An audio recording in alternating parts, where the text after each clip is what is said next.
जय गुरुदेव। और दोस्तों, मेरे चैनल तंत्र अप्सरा साधना में आपका एक बार फिर से हार्दिक स्वागत है। और देखिए, आज मैं आपके सामने जो वीडियो के माध्यम से लेकर के आया हूँ वो एक कथा है। कथा क्या, एक कहानी है।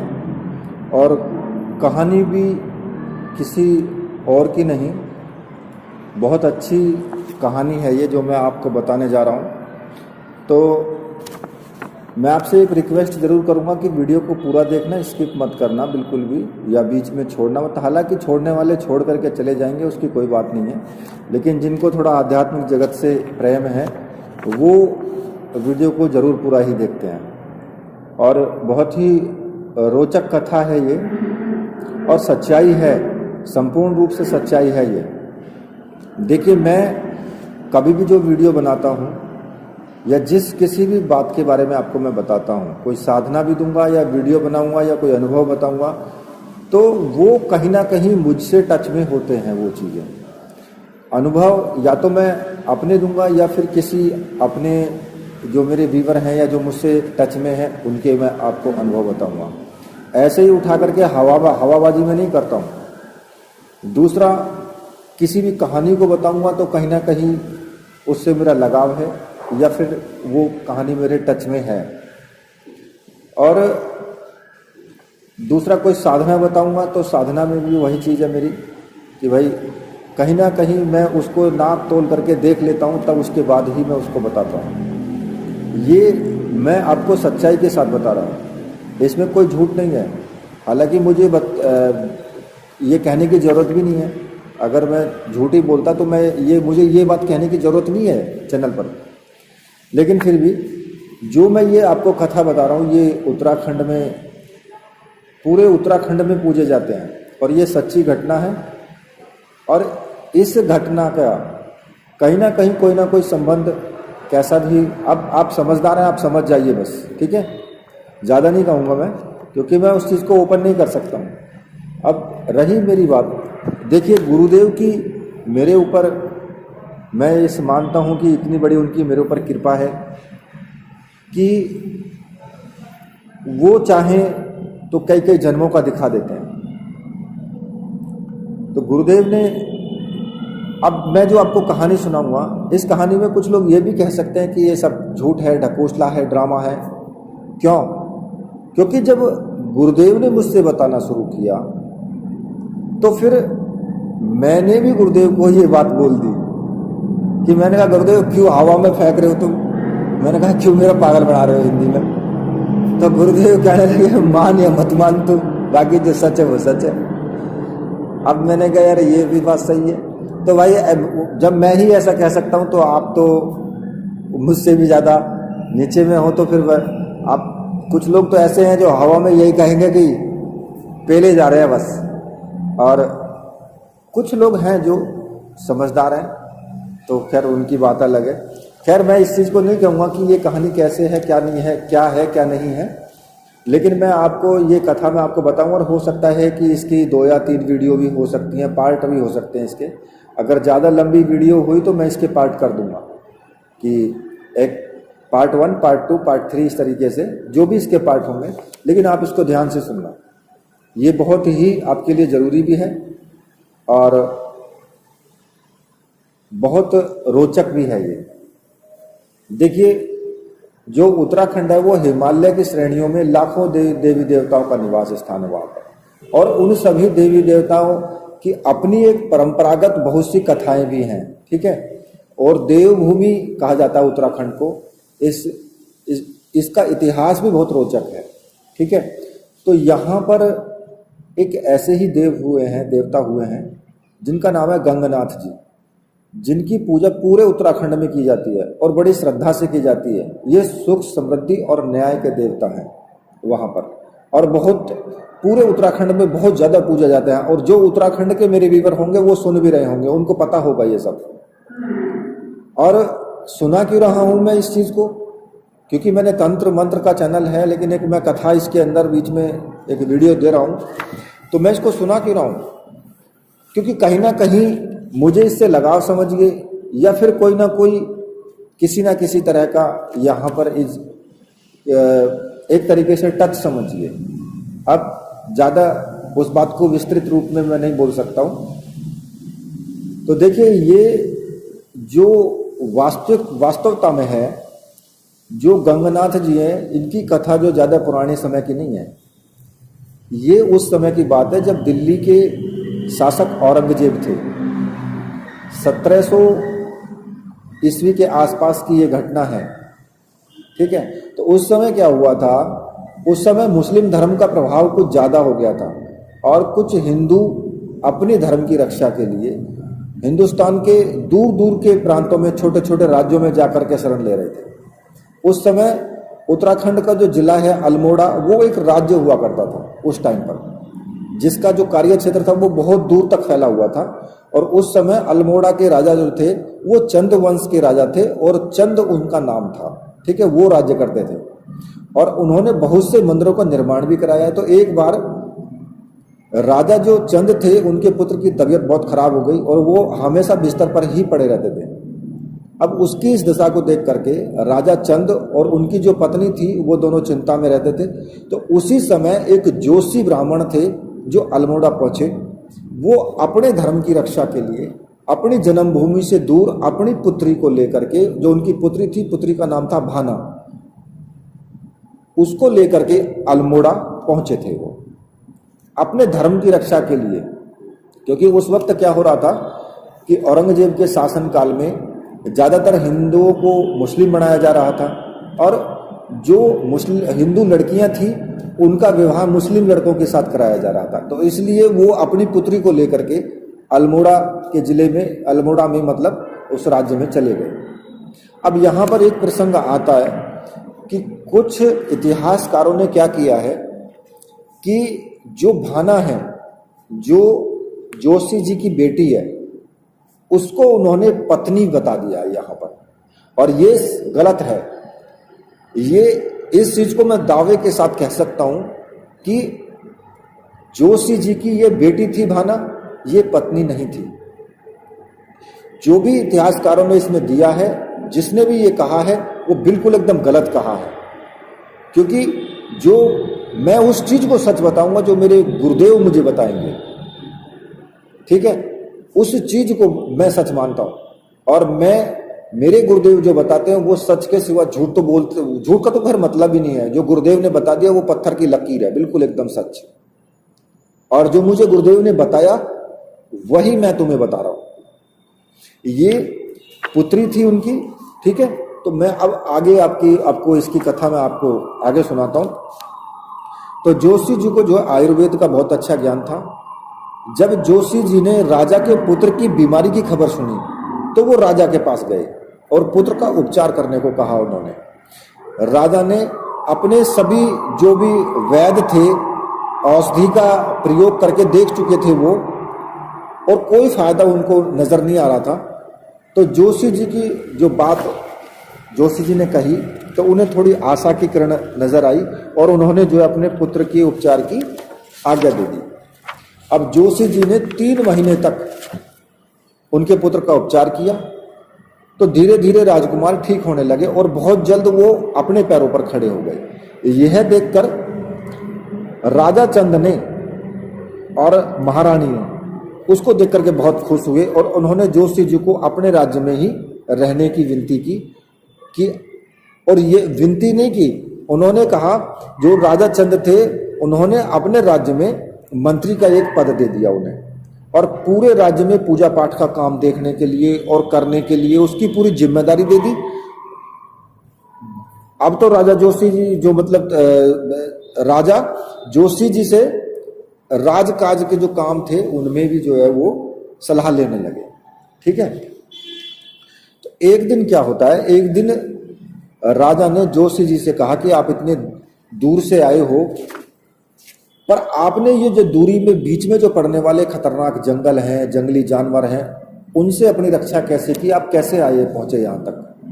तो जोशी जी ने कहा कि जैसे आपके पुत्र की रक्षा करने के लिए भगवान ने हमें इतनी दूर से आपकी सहायता के लिए भेज दिया ना, वैसे ही उसी भगवान ने हमें रास्ते की सभी कठिनाइयों से रक्षा के लिए एक वीर को भेज दिया था, जिसने हमारा मार्गदर्शन भी किया और जंगली जानवरों से भी हमारी रक्षा की और मेरी पुत्री के प्राणों की भी रक्षा की। हम उस वीर की सुरक्षा में होने के कारण ही आज जीवित हैं, वरना हम यहाँ नहीं पहुंच पाते। इतना कह के राजा ने कहा कि वो वीर पुरुष कौन है, हम उनसे मिलना चाहते हैं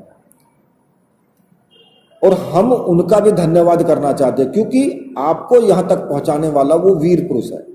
और जोशी जी बोले कि सही कहा आपने।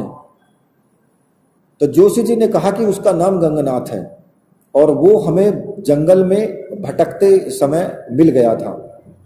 उसके बारे में हम ज़्यादा नहीं जानते, क्योंकि हमारे पूछने पर भी उसने सही तरीके से बताया नहीं। हम उसे आपके पास जरूर लेकर के आएंगे, ठीक है। ये चीज़ उन्होंने यहाँ तक हुई। अब ये कथा आगे आगे चलती है, आप देखिए इसमें क्या क्या होता है। तो इतना कहने के बाद जोशी जी जो थे वो अपने घर को लौट गए और वो घर आकर के जब वो घर आते हैं तो उन्होंने भाना और गंगनाथ की बातें सुन ली उस वक्त, और वे सोच में पड़ गए कि उनकी जो पुत्री थी भाना वो गंगनाथ से प्रेम करने लगी थी और गंगनाथ जी भी उनकी जो पुत्री थी उससे विवाह करना चाहते थे भाना से। लेकिन जोशी जी इस रिश्ते को बिल्कुल भी स्वीकार नहीं कर सकते थे। क्यों? क्योंकि जो गंगनाथ थे वो दूसरी जाति से थे और ये जोशी यानी कि ये पंडित थे। तो अब क्या हुआ, उन्होंने कहा कि भाई इस पुत्री के कारण तो मैं भाग करके यहाँ आया हूँ कि मेरा धर्म खंडित ना हो, मेरा धर्म बचा रहे। लेकिन यहाँ पर भी आने के बाद वही बात हो रही है मेरे साथ में कि भाई अब यहाँ पर भी दूसरी जाति का है तो मेरा तो धर्म की रक्षा ही नहीं हो पाएगी। तो वो इस तरह की जो बात जो है वो विचारने लगे कि भाई अपने अब धर्म की रक्षा कैसे हो। तो अगले दिन जो है जोशी जी ने गंगनाथ को अपने साथ राजा के पास लेकर के गए। तो राजा ने गंगनाथ जी का स्वागत किया और उनका धन्यवाद भी करा। तो गंगनाथ जी की बहादुरी के जो किस्से थे, राजा ने उन्हें अपने राज्य में होने वाली जो प्रतियोगिता थी उसके बारे में सूचित कर दिया, ठीक है।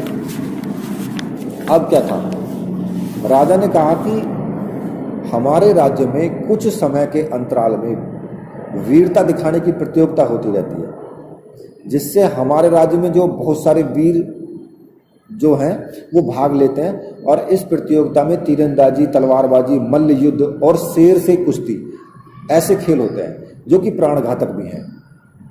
अब इस प्रतियोगिता को जो जीतता है हम उसे अपनी सेना का सेनापति घोषित कर देते हैं। तो इतना कहने के बाद, इतना उन्होंने कहा राजा ने, अब जोशी जी को लगा कि उन्हें उनकी समस्या का हल मिल गया, क्योंकि जोशी जी तो उस बात से चिढ़े हुए थे ना कि भाई उनकी पुत्री से प्रेम हो गया था उसे। उन्हें लगा कि शायद गंगनाथ जी इस प्रतियोगिता को पूरा नहीं कर पाएंगे और इनके प्राण इसमें चले जाएंगे और भाना का विवाह उन्हें गंगनाथ से नहीं करना पड़ेगा। तो गंगनाथ जी थोड़ा विचार कर रहे थे कि जोशी जी बोल पड़े कि महाराज जी, गंगनाथ जी जरूर इस प्रतियोगिता में भाग लेगा और अपनी वीरता से आपको खुश कर देंगे। तो ये बात जोशी जी ने अटका दी बीच में, मतलब कि प्रेरित कर दिया। क्यों? क्योंकि उनको तो भाई अपना धर्म की रक्षा करनी थी ना, हटाना था रास्ते से। तो गंगनाथ जी ने भी क्या किया कि जोशी जी के शब्दों का मान रखते हुए प्रतियोगिता में अपनी सहमति जता दी उन्होंने भी। तो जोशी जी गंगनाथ जी की प्रतियोगिता में भाग लेने की बात सुनते ही सारी चिंताओं से मुक्त हो गए कि भाई अब प्रतियोगिता में ये भाग लेगा और ये मारा जाएगा। तो वो प्रतियोगिता की तैयारी में जुट गए। अब जब ये बात भाना को पता चली तो फिर वो गंगनाथ जी को इस प्रतियोगिता से अपना नाम वापस लेने के लिए कहने लगी, क्योंकि भाना बिल्कुल नहीं चाहती थी कि गंगनाथ के प्राणों पर कोई संकट आए। भाना ने कहा कि अगर आप मेरे लिए युद्ध लड़ना चाहते हो ना, तो उसके लिए युद्ध लड़ने की जरूरत नहीं है, हम दोनों कहीं भी चले जाएंगे और अपना जीवन साथ साथ में बिता लेंगे। तब गंगनाथ जी ने भाना से कहा कि भाना, मैंने तुझसे प्रेम किया है, कोई अपराध नहीं किया जो हमें भागना पड़े। तो जोशी जी बहुत अच्छे हृदय के व्यक्ति हैं, वो जो है मान जाएंगे और उनके प्रति आप मतलब कि आप उनकी पुत्री हो तो आपका भी कोई कर्तव्य है, तो इससे आप नहीं अलग भाग सकती हैं अपने कर्तव्य से। तो आप चिंता मत करो, मैं स्वयं प्रतियोगिता के बाद जोशी जी से आपके और हमारे रिश्ते की बात करूंगा। परंतु भाना तो गंगनाथ की बात सुनने को ही तैयार नहीं थी। उसने कहा कि प्रतियोगिता में भाग लेने से सख्त मना कर दिया उसने। अब भाना की जो व्याकुलता थी उसको देख करके गंगनाथ जी भाना से कहने लगे कि भाना, तू अभी मेरे बारे में कुछ नहीं जानती है, पर मुझे लगता है अब मुझे जो है अपने बारे में तुम्हें सब कुछ बता देना चाहिए, पर तुम ये बात किसी को बताना मत, ठीक है। तो ये बात उन्होंने कही। अब वो अपने बारे में बताते हैं। वो कहते हैं कि मेरा जन्म जो हुआ था वो नेपाल के एक राज्य परिवार में हुआ था और उस राज्य के राजा का रिश्ते में मैं भतीजा हूं, ठीक है, जो कि डोडीगढ़ यानी डोडीवाल जो थे, उस जगह का नाम डोडीवाल है जहां पर ये राजा थे, मतलब कि उस राजा के भतीजे थे ये, पर राजा के उसके कोई पुत्र नहीं था। तो उन्होंने क्या किया कि उन्होंने मुझे अपना उत्तराधिकारी घोषित कर दिया, लेकिन उन्होंने बाद में दूसरी शादी कर ली। अब जब दूसरी शादी कर ली तो दूसरी रानी आई, तो रानी ये चाहती थी कि उसकी होने वाली संतान ही मतलब जो है राजगद्दी पर बैठे, वो ये चाहती थी। तो इसलिए उसने क्या किया, बाद में उसने रानी ने उन्हें मरवाने के बहुत उपाय करे। एक बार उन्हें विष पिला करके नदी में फेंक दिया, पर लेकिन वो होश में आ गए और वापस अपने राज्य में लौट आए। फिर उसके बाद रानी ने उनके जो कक्ष था उसमें जहरीले सांप छोड़ दिए, लेकिन उनको भी मैंने पैरों से कुचल के मार दिया। उसके बाद जब आखेट खेलने में जंगल में गया तो वहां पर भी कुछ रानी के कुछ विश्वसनीय जो सैनिक थे, उन्होंने मुझे अकेला देखकर मुझ पर आक्रमण कर दिया। उस समय तो मेरे पास में तलवार भी नहीं थी, एक छोटी सी खुकरी थी। खुकरी उसको बोलते हैं, छोटी सी कटार होती है, एक छोटी सी खुकरी थी, और उस खुकरी से ही मैंने सारे सैनिकों का वध कर दिया और अपने राज्य में मैं फिर वापस आ गया। लेकिन फिर भी रानी ने हार नहीं मानी। तो वो जब अपने राज्य की सीमाओं के निरीक्षण करने के लिए गए ना, तो उन्होंने एक वीर योद्धा जो था उसका नाम था कोलवा डोडीवाल, उसको हमारे पीछे लगा दिया। और जब डोडी जो राज्य था ये, जब उसकी सीमा पर हम पहुंचे तो उसने उस वीर योद्धा ने आक्रमण कर दिया और वो युद्ध पूरे 6 दिन और 6 रात तक चला था वो। लेकिन अंत में कोलवा को इन्होंने परास्त कर दिया था। तो कोलवा ने हमसे आग्रह करा कि भाई आप हमको अपना सेवक बना लो, और हमें रानी की सारी बात बता दी कि उन्होंने वध करने के लिए रानी ने मुझे तुम्हारे पास भेजा है। पर हमने कहा उससे, कोलवा से, कि मतलब कि रानी को तुम कहना कि उनका काम जो था वो पूरा हो गया है, जिससे रानी आपसे खुश भी हो जाएगी और हमारे राज्य की सेवा भी आप कर सकोगे। हम राज्य छोड़ के यहाँ से जा रहे हैं, आप चिंता मत करना, मैं कभी वापस नहीं आऊंगा। और इतना कह करके वो जंगलों में चले गए, अपने राज्य की सीमा से दूर जंगल में भटकते भटकते। अब वो कितनी दूर पहुंच गए इसका उनको पता नहीं था। और एक दिन संयोग से इसी जंगल में जोशी और भाना दोनों उनको मिल गए। तो इसलिए भाना, तुम मेरी चिंता मत करो, मैं जरूर विजयी होऊंगा और मैं कभी भी पीछे नहीं हटूंगा। प्रतियोगिता से अपना नाम वापस नहीं लूंगा, ठीक है, चाहे मेरे लड़ते लड़ते प्राण चले जाएं, हम वीर तो रहेंगे ही। अगर मान लें कि हम मर भी गए तो हम वीर तो रहेंगे ही। और अगर जोशी जी हमारी परीक्षा लेना चाहते हैं तो हमें मंजूर है उनकी परीक्षा। इतना कहते ही भाना रोने लगी। वो कहने लगी, सौभाग्य से ही आप हमें मिले हो, पर मैं आपको खोना नहीं चाहती।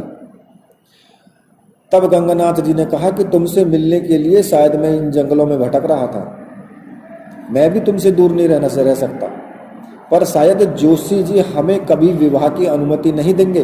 तब भाना कहती है कि मैं बाबा को मना लूंगी, अगर वो नहीं माने तो हम कहीं दूर चले जाएंगे। तो गंगानाथ जी कहते हैं कि मैं अपने कर्म से पीछे नहीं हट सकता, तुम व्यर्थ की चिंता मत करो, मुझे कुछ नहीं होगा। पर भाना फिर भी जो है वो रोती रहती है। अब अगले दिन जो है प्रतियोगिता शुरू हो जाती है। तो गंगानाथ जी की वीरता के चर्चे तो पूरे राज्य में थे। राजा भी उनकी वीरता के किस्से जोशी जी से सुन करके बहुत प्रभावित हुए थे। इसलिए राजा ने घोषणा की कि सभी वीरों के, जो सारे वीर हैं, उनकी प्रतियोगिता होने के बाद सबसे बड़ा जो वीर जो होगा, जो शक्तिशाली होगा, वो गंगानाथ से युद्ध करेगा। अब इस प्रतियोगिता को देखने के लिए जो राज्य में दूर दूर से लोग आए और भाना भी युद्ध देखने के लिए पहुंच गई और दर्शकों के बीच में जाकर के बैठ गई। अब राजा की आज्ञा होते ही प्रतियोगिता प्रारंभ हो चुकी। अब इस प्रतियोगिता में बहुत से वीरों ने भाग लिया, खूब वीरता से लड़े। सभी दर्शक जो उसको देख करके बहुत रोमांचित हो रहे थे। भाना घायल योद्धाओं को देख करके रो रही थी, क्योंकि औरत थी तो उसका तो दिल उसी तरह का था ना। उन्हें हो रही थी गंगानाथ जी की चिंता, सच बात तो ये थी। अब चारों ओर वीर योद्धाओं की जय जयकार हो रही, तो राज्य के जो सेनापति थे वो विजयी हुए थे उसमें। अब जो राज्य के सेनापति थे उन्होंने सारे वीरों को परास्त कर दिया। अब लास्ट में क्या हुआ, अब भाना और भी ज्यादा मतलब वो चिंतित हो गई और वो आंसू उसके बह रहे थे, वो रुक नहीं रहे थे। पर गंगानाथ जी क्या थे, गंगानाथ जी तो अपनी बारी आने का इंतजार कर रहे थे। पर जब सेनापति विजयी हुए ना, तो राजा ने जो है आज्ञा दे दी गंगानाथ जी से युद्ध करने की। जब गंगानाथ जी से युद्ध करने की आज्ञा दी थी, तो गंगानाथ जी जब युद्ध में आए तो चारों तरफ जय जयकार होने लगी उनकी, क्योंकि उनकी वीरता से सब परिचित होना चाहते थे कि भाई ये कैसे वीर हैं। इसके बाद तलवारबाजी का युद्ध प्रारंभ होगा दोनों में। अब दोनों की तलवार एक दूसरे पर प्रहार कर रही थी, पर लेकिन कोई भी पीछे हटने के लिए दोनों में से तैयार नहीं था। उसका कुछ परिणाम नहीं निकला। दोनों इतने वीरता में इतने कुशल थे। अब दोनों में से कोई भी गलती नहीं कर रहा था। तो तलवारबाजी के युद्ध को रोक के उन्होंने, राजा ने क्या किया कि तलवारबाजी का युद्ध को रोक दिया और मल्ल युद्ध शुरू करवा दिया कि भाई मल्ल युद्ध करो, इससे हल नहीं निकलेगा। अब दोनों में जो है वो कुश्ती करने लगे। फिर अब दोनों अपने दावों का प्रयोग करते रहे, लेकिन दोनों में से कोई भी हारने को तैयार नहीं था। लेकिन सेनापति थोड़ा थक गए थे।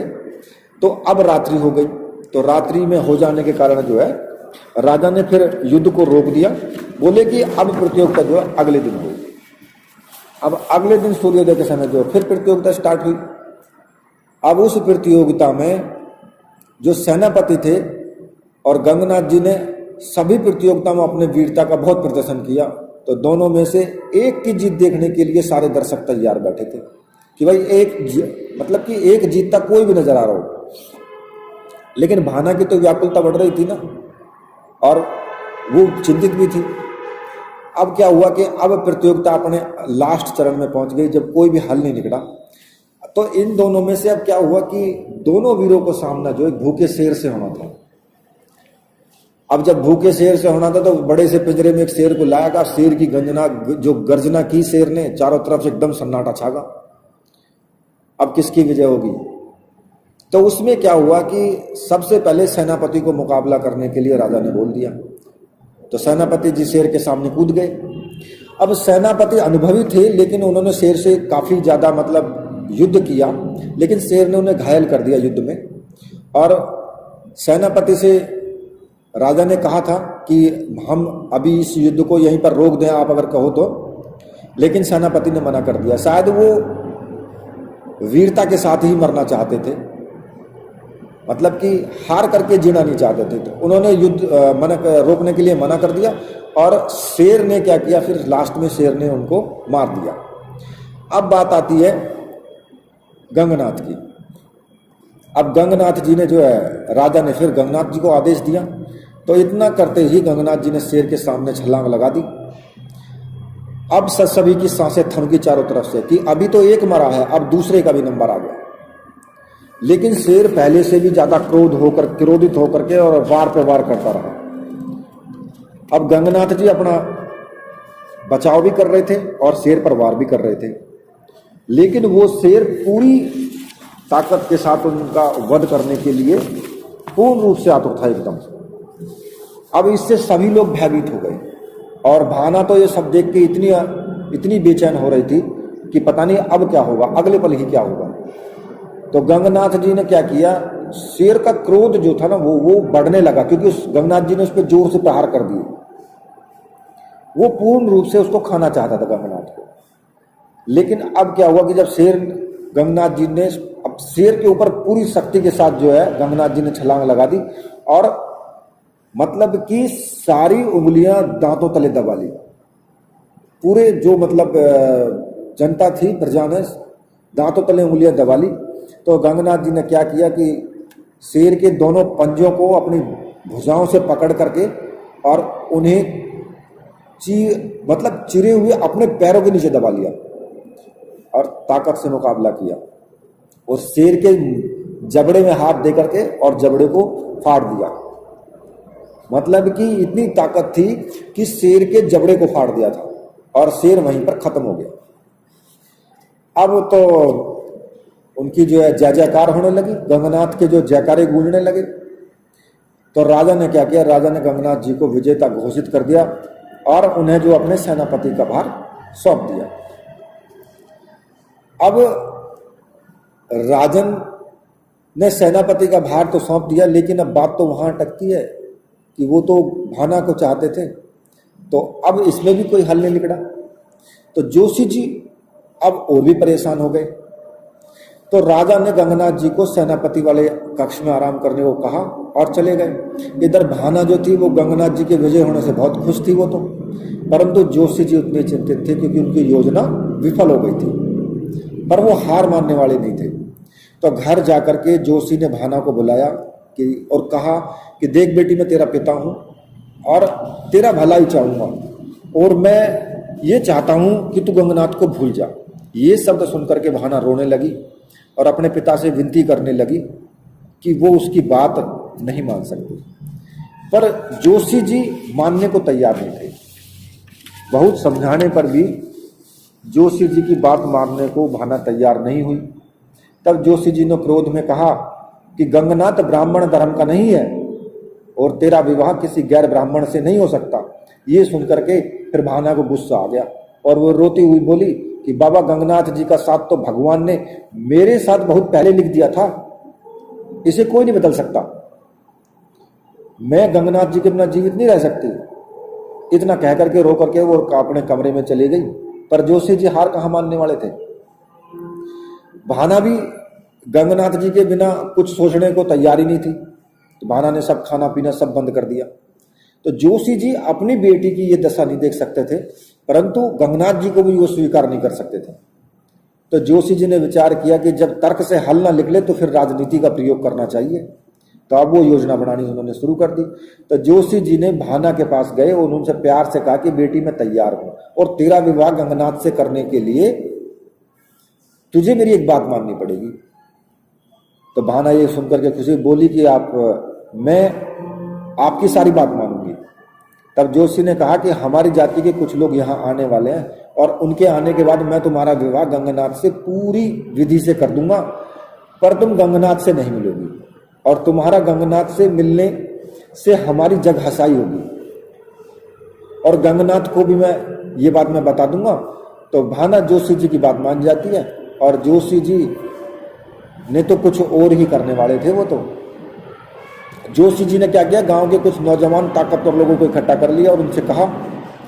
तो राजा जी का एक गुप्त संदेश है कि गंगनाथ हमारे दुश्मन राज्य का एक जासूस है। आप देखो कहां पर बात जो पलटी है कि ये फैलाई कि गंगनाथ हमारे दुश्मन देश का एक जासूस है और वो हमारे यहाँ खुफिया जानकारी लेने आया है। पर राजा को ये पता था कि वो बहुत ताकतवर है, इसलिए उसने सामने जाने से युद्ध से मना कर दिया। मतलब उसके सामने से कोई युद्ध नहीं कर सकता था, लेकिन गंगनाथ को सजा देने का उत्तरदायित्व सौंप दिया गया। अब राज्य में ये तो सभी जानते थे कि जोशी जी राजा के बहुत घनिष्ठ हैं और जोशी जी की बात पर जो राजा बहुत विश्वास करते हैं। जोशी जी ने उन्हें काम हो जाने पर और उनके परिवार से किसी एक को नौकरी में और धन का भी वादा कर दिया, जो लोग मतलब उस काम में शामिल रहते।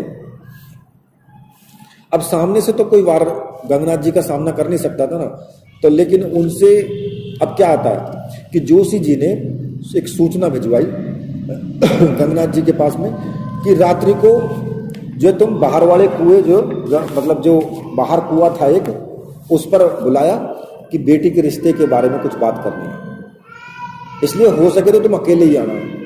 अब गंगनाथ जी तो संदेश सुनकर के खुश हो गए कि भाई हाँ, शादी के लिए बुलवाया, और वो उस स्थान पर अकेले ही पहुंच गए। पर जोशी जी वहां पहले से ही मौजूद थे। जोशी जी जो थे कुएं की दीवार पर बैठा देखा था गंगनाथ जी ने, तो कुएं की दीवार पर वो बैठे हुए थे मड़ पर। तो गंगनाथ जी उसके पास गए और बोले कि बोलिए, आपने क्या कहने को मुझे यहाँ बुलवाया है। तो जोशी जी कहते हैं कि मेरी बेटी की इच्छा को देखते हुए मैं उसका विवाह तुमसे करने को तैयार हूं, तुम्हें कुछ कहना हो तो कह सकते हो। इतना सुन करके गंगनाथ जी खुश हो गए, और जैसे कि उन्हें बिन मांगे कोई मुराद मिल गई हो। तो गंगनाथ जी खुशी में जोशी जी के चरणों में गिर करके कहते हैं कि मुझे कुछ नहीं चाहिए, आपने बिना कुछ कहे ही मुझे सब कुछ दे दिया, मैं भाना के हाथ के लिए जीवन भर आपका ऋणी रहूंगा। इतना कहकर के गंगनाथ जी जैसे उठने लगे, पर जोशी जी ने गंगनाथ जी के सिर को अपने हाथ रख दिया और उनको उठने नहीं दिया। तो गंगनाथ जी इससे पहले कुछ नहीं समझ पाते, तो वो वैसे ही वहीं पर रुक गए, ऐसे ही मतलब झुके रहे। तो इतने में जोशी जी ने अपने द्वारा जो भी लोग बुला करके लाए थे जिनको, उनसे इशारा किया, गंगनाथ जी पर वार करने को कहा। तो उनमें से एक व्यक्ति ने आगे बढ़ के और कुल्हाड़ी से गंगनाथ जी की गर्दन पर वार किया था। अब गंगनाथ जी को समझने का टाइम ही नहीं मिला, इस प्रहार से जो है मतलब गर्दन कट करके एक साइड जा पड़ी, अलग हो गई गर्दन, और उसको उठा करके फिर गंगनाथ जी को कुएं में फेंक दिया गया, और वहां पर उनका अंत हो गया। और आधी रात को ही वो अपने घर चले गए जोशी जी। अब जोशी जी घर के अंदर जाते हैं तो देखते हैं कि भाना ने अपने सारे बाल खोल रखे हैं और कमरे में गोल गोल चक्कर घुमा रही है वो। और ये देख करके जोशी जी ने कहा कि ये तू क्या कर रही है, तो अभी तक सोई नहीं। तो जोशी जी आपकी आवाज सुनकर के भाना रुक जाती है, तो जोशी जी को घूर के देखती है और भारी आवाज में कहती है कि मार आए तुम मुझे वहां। भाना का ये रूप देख करके जोशी जी जो पहली बार देखा, वो घबरा करके कहते कि बेटी तू ये क्या कर रही है। भाना इतना कहते ही घर से बाहर भाग जाती है, मतलब, और उसके पीछे जोशी जी चिल्लाते हुए भागते हैं कि रुक जा बेटी, ये क्या कर रही है तू। जोशी जी की आवाज सुन के और भी गांव के लोग पीछे पीछे भागते हैं। तो भाना उस कुएं के पास जाकर के रुक जाती है कि जोशी जी कहते हैं कि ये तू क्या करने जा रही है। तब भाना कहती है कि तूने मुझे इस मारकर भाना से अलग किया है, मतलब कि गंगनाथ जी भाना के शरीर पर आ गए थे और भाना को लेकर के वहीं कुएं पर पहुंच गए वो प्रेत रूप में ही। और भाना कहा कि तू मुझे मार करके इसमें चला गया, लेकिन मैं भाना को साथ लेकर के जा रहा हूं। और इतना कह करके भाना ने जो है कुएं में छलांग लगा दी, जिसे लोग देख करके जोशी जी वहीं बेहोश हो जाते हैं और पागलों की तरह वो व्यवहार करने लगते हैं। अब पूरे राज्य में खबर फैल जाती है, चारों ओर भय अवस्था फैलने लगती है। तो लोग घरों में से निकलने भयभीत हो जाते हैं, घर से निकल भी नहीं पाते। गंगनाथ जी ने पूरे राज्य की जो समृद्धि थी ना, उसको हिला के रख दिया था। राजा जो थे, जो वहां के राजा थे, वो भी अपने राज्य के लिए बहुत चिंतित हो गए थे। पूरी जो समृद्धि थी सब खत्म कर दी थी गंगनाथ ने। तो अब उस वक्त में क्या हुआ कि कुछ जोशी परिवार के और लोग वहां पहुंचे। तब राजा ने उन्हें सारी बात समझाई, कोई उपाय करने को कहा। तब उन सब ने निश्चय किया कि धोखे से हुई मृत्यु के कारण गंगनाथ की आत्मा को शांति नहीं मिली है, और वो हमें उनके प्रकोप से उनके प्रकोप को कम करने के लिए पूजा अर्चना करनी चाहिए, उनका मंदिर बनवाना चाहिए और उनको भगवान घोषित कर देना चाहिए। तब राजा ने जोशी सदस्यों की मदद से इस बात पर तुरंत अमल करा और वीर गंगानाथ की पूजा करने लगे। अब गंगानाथ जी को न्याय का देवता कहा जाता है और वो सुख समृद्धि प्रदान करते हैं। जब वो मृत्यु के बाद भाना के शरीर में आते हैं तो उस रूप को वो भण भामणी के नाम से पुकारा जाता है। और ये भी कहते हैं कि मृत्यु के बाद सबसे पहले स्त्री के रूप में आने की वजह से वो अधिकतर स्त्री के शरीर में ही आते हैं, क्योंकि सबसे पहले वो मरने के बाद सबसे पहले भाना के शरीर में आए थे, तो भाना जो थी वो स्त्री ही थी। तो देखिए पूरे उत्तराखंड में इनकी पूजा होती है और बहुत ज्यादा लोग इनको मानते हैं। जो उत्तराखंड के निवासी हैं वो सब जानते ही होंगे इस चीज को।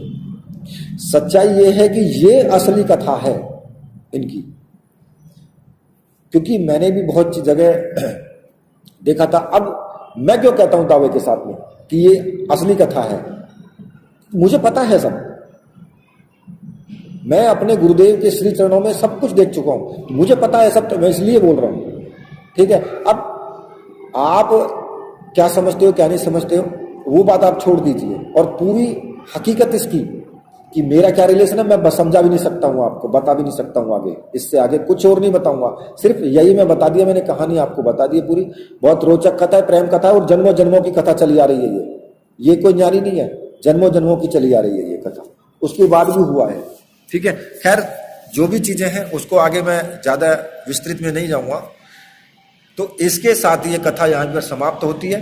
तो इसी के साथ आप बोलिए, अब मेरे साथ में बोलिए, वीर बजरंगबली हनुमान जी महाराज की जय। बोलिए मेरे परमहंस गुरुदेव की जय।